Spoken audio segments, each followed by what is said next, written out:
Police সপ্তাহ 2026 এ মাননীয় প্রধানমন্ত্রী তার বক্তব্যে বলেছেন, একটি সমৃদ্ধ, স্বনির্ভর, গণতান্ত্রিক, নিরাপদ ও মানবিক বাংলাদেশ গড়ার জন্য প্রথমেই প্রয়োজন দেশের আইনশৃঙ্খলা নিয়ন্ত্রণ, জনগণের শান্তি এবং নিরাপত্তা বজায় রাখা। সে লক্ষ্য অর্জনে মাননীয় স্বরাষ্ট্রমন্ত্রী ও সম্মানিত ইন্সপেক্টর জেনারেল অব পুলিশ বাংলাদেশের নির্দেশনায় ঢাকা মেট্রোপলিটন পুলিশ পেশাদারিত্বের সাথে কাজ করে যাচ্ছে। মহান আল্লাহর নিকট শুকরিয়া জ্ঞাপন করছি যে আপনাদের সকলের সহযোগিতায় পবিত্র ঈদুল আজহার ছুটিকালীন সময়ে ঢাকা মহানগরে বড় ধরনের কোনো দুর্ঘটনা, নাশকতা কিংবা সন্ত্রাসী কর্মকাণ্ড ছাড়াই আইন শৃঙ্খলা পরিস্থিতি স্থিতিশীল ছিল। পশুরহাট, bus, launch terminal, rail station, shopping mall, আর্থিক ও বাণিজ্যিক প্রতিষ্ঠান ও এলাকায় ঈদের জামাত স্থল, বাসস্থান এবং ফাঁকা বাসাবাড়ির নিরাপত্তা নিশ্চিতে ডিএমপির সকল ইউনিট সমন্বিতভাবে কাজ করেছে।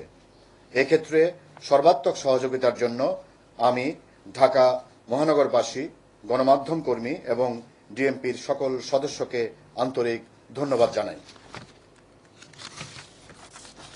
প্রিয় সাংবাদিকবৃন্দ, 1 মে 2026 থেকে 2 জুন 2026 পর্যন্ত ডিএমপির অপারেশনাল ইউনিটসমূহ বিশেষ অভিযান পরিচালনা করে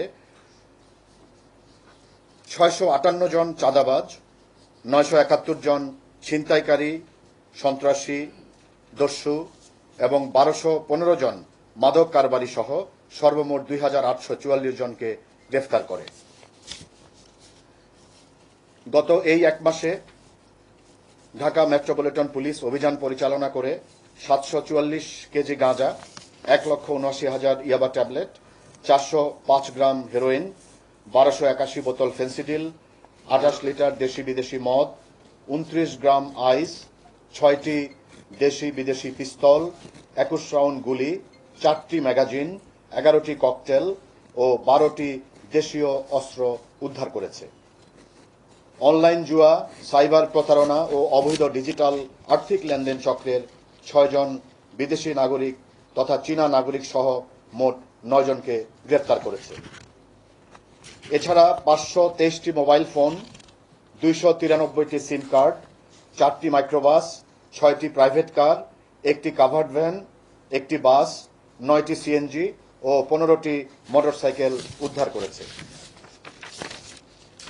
প্রিয় সাংবাদিকবৃন্দ, ডিএমপি ট্রাফিক বিভাগ মে 2026 মাসে ব্যাপক তৎপরতা চালিয়ে সড়ক পরিবহন আইন অমান্যকারীদের বিরুদ্ধে 38,284টি মামলা করেছে। এর মধ্যে 672টি মামলা হয়েছে এআই ভিত্তিক এনফোর্সমেন্টের মাধ্যমে। মোট 8,71,56,501 টাকা জরিমানা আদায় করা হয়েছে। ডিএমপির বিজ্ঞ স্পেশাল মেট্রোপলিটন ম্যাজিস্ট্রেটগণ আদালত কর্তৃক মে 2026 মাসে সড়ক পরিবহন আইন সংক্রান্তে 337টি মামলা নিষ্পত্তি করেছেন, যার মধ্যে একজনকে কারাদণ্ড সহ অন্যদের ক্ষেত্রে সর্বমোট 6,64,500 টাকা অর্থদণ্ড প্রদান করা হয়েছে। এছাড়া মে মাসে বিজ্ঞ স্পেশাল মেট্রোপলিটন ম্যাজিস্ট্রেটগণ কর্তৃক 5,209টি ফৌজদারি মামলা নিষ্পত্তি করা হয়, যার মধ্যে 5,953 জনকে বিভিন্ন মেয়াদে কারাদণ্ড প্রদান করা হয়েছে এবং সর্বমোট 22,65,400 টাকা অর্থদণ্ড প্রদান করা হয়েছে। প্রিয় সাংবাদিকবৃন্দ, ঈদের ছুটিতে অর্থাৎ 25 মে থেকে 31 মে পর্যন্ত প্রায় জনশূন্য রাজধানীর নিরাপত্তা বজায় রাখতে এবং অপরাধমূলক কর্মকাণ্ড নিয়ন্ত্রণে ঢাকা মেট্রোপলিটন পুলিশ কর্তৃক বর্ধিত টহল, গুরুত্বপূর্ণ পয়েন্টে চেকপোস্ট, অপরাধ প্রবণ এলাকায় বিশেষ অভিযান, গোয়েন্দা নজরদারি এবং সিসিটিভি সহ প্রযুক্তিগত মনিটরিং অব্যাহত রাখা হয়, যার ফলে ঈদের ছুটিতে 7 দিনে 2.5 থেকে 3 কোটি মানুষের এই মেগাসিটিতে চাঞ্চল্যকর তেমন কোনো অপরাধ সংগঠিত হয়নি। তবে বিচ্ছিন্নভাবে কয়েকটি চুরি, ছিনতাই, দস্যুতার ঘটনা ঘটেছে, যা তুলনামূলকভাবে স্বাভাবিক ও স্থিতিশীল আইন শৃঙ্খলা পরিস্থিতির পরিচয় বহন করে।